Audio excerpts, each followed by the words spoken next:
Hi అండి అందరికీ welcome to my channel.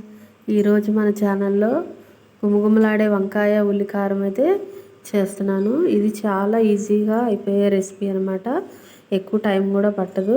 ఎవరైనా దీన్ని ప్రిపేర్ చేసుకోవచ్చు. టేస్ట్ అయితే చాలా అంటే చాలా బాగుంటుందండి. మీరు కూడా ఒకసారి ట్రై చేసి చూడండి.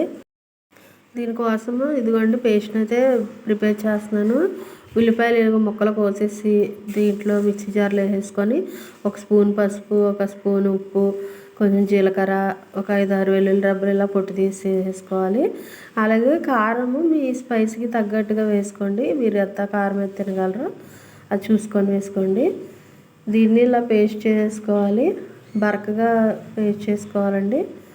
తర్వాత ఇప్పుడు గిన్నెలోకి నీళ్ళు తీసేసుకుని దాంట్లో కొంచెం ఉప్పు వేసుకొని వంకాయల ముక్కలు వేసుకోవాలి. వంకాయ ముక్కలు కండ్రక్కకుండా ఉండాలంటే దీంట్లో వాటర్లో ఉప్పు వేసుకోవాలి. ఈ వంకాయ ముక్కలు ఇలా సన్నగా ఒక ఘాట్లాగా పెట్టి పుచ్చులు కానీ ఏమైనా ఉన్నాయో చూసుకొని నీట్గా ఉన్న వంకాయలను తీసుకోవాలి. ఇప్పుడు దీంట్లో మనం ముందు రెడీ చేసుకున్న స్టఫ్ ఉంది కదా, దాన్ని ఇలా పెట్టేసుకొని లో ఫ్లేమ్లో పెట్టుకొని వీటిని ఇలాగా ఫ్రై చేసుకోవాలి. లో ఫ్లేమ్లో అడ్జస్ట్ చేసుకొని మూత పెట్టేసుకొని ఫ్రై చేసుకోవాలండి. ఒకసారి మూత తీసి చూద్దాము.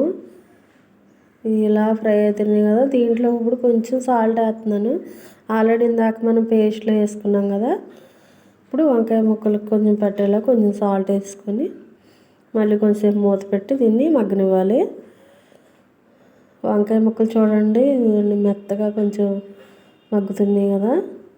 వీటిని ఇంకొక సైడ్కి ఇలా తిప్పుకొని రెండు వైపులా బాగా ఫ్రై అయ్యేలాగా ఇలాగా ఫ్రై చేసుకోవాలన్నమాట.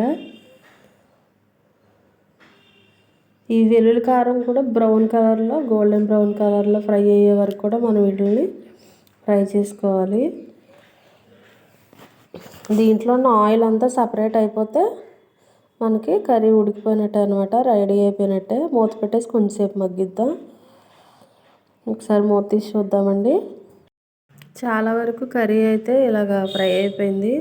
ఇప్పుడు దీంట్లోకి ముందుగా మనం పేస్ట్ చేసి పెట్టుకున్న ఉల్లికారము కొంచెం మిగిలిందండి, అది కూడా దీంట్లో వేసేసి ఫ్రై చేస్తున్నాను. ఈ పేస్ట్ అంతా చక్కగా బ్రౌన్ కలర్లోకి ఫ్రై అయిపోవాలి. అప్పుడు కర్రీ చాలా బాగుంటుంది అనమాట. కొంచెంసేపు మూత పెట్టేసి మళ్ళీ ఫ్రై చేసుకుందాము. ఒకసారి మూత తీసి చూద్దాం. ఇట్లా ఆయిల్ కొంచెం కొంచెం ఇలా పైకి తేలుతుంది కదా, మన కర్రీ అయితే ఉడికిపోతుంది. మూత పెట్టేసి ఇంకొంచెం సేపు మగ్గించుకొని మూత తీసి చూద్దాము. ఇట్లా ఆయిల్ సపరేట్ అవుతుంది కదండి. వంకాయ ముక్క కూడా బాగా మగ్గిపోయింది. మనం వేసిన ఉల్లికారం కూడా ఫ్రై అయిపోయిందండి. కలర్ చేంజ్ అయితే మనకి కర్రీ రెడీ అయిపోయినట్టే. ఇలా వేడి వేడి అన్నంలోకి ఈ కర్రీ వేసుకుని తింటే చాలా అంటే చాలా టేస్టీగా ఉందండి. స్మెల్ కూడా గుమగుమలు ఆడిపోతుందండి. వంకాయ ముక్క కూడా చాలా బాగా మెత్తగా మగ్గిపోయిందండి. చాలా అంటే చాలా టేస్టీగా ఉంది.